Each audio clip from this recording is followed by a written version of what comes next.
The dimmed, but the tension lingered long after the cameras stopped rolling.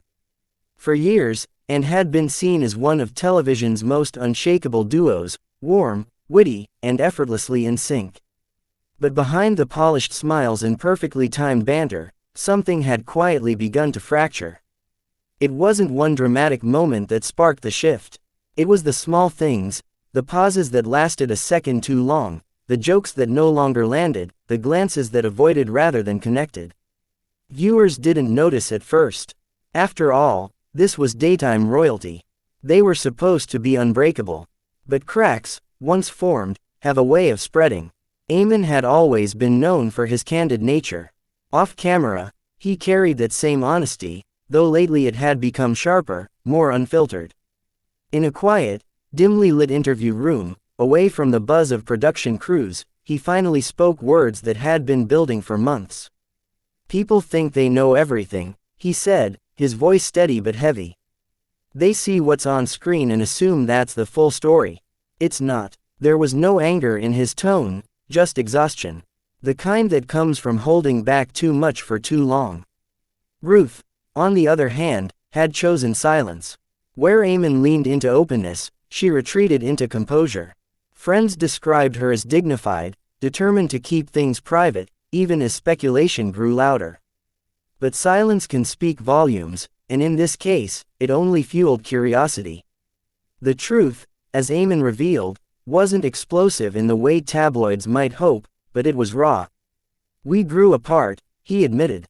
"It doesn't happen overnight, it's gradual. You stop talking about the important things. You start living parallel lives." There was a pause. He looked down, as if weighing whether to continue.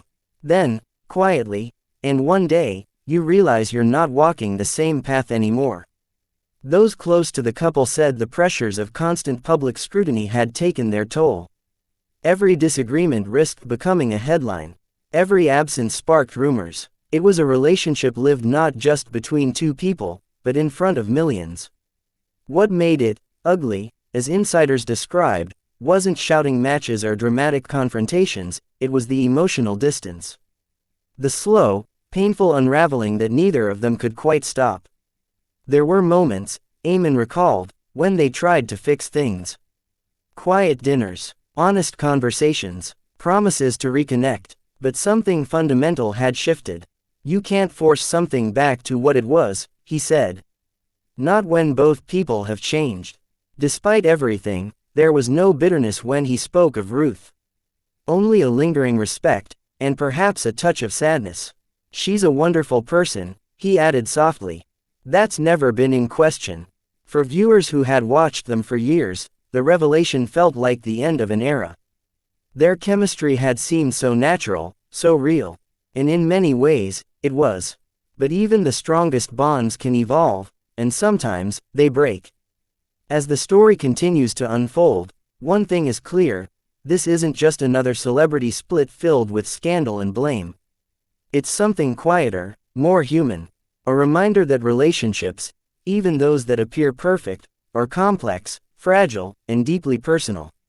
And as the studio lights come back on and the cameras begin to roll once more, both Eamonn and Ruth step forward, not as a duo, but as individuals, carrying the weight of a shared past and the uncertainty of what comes next.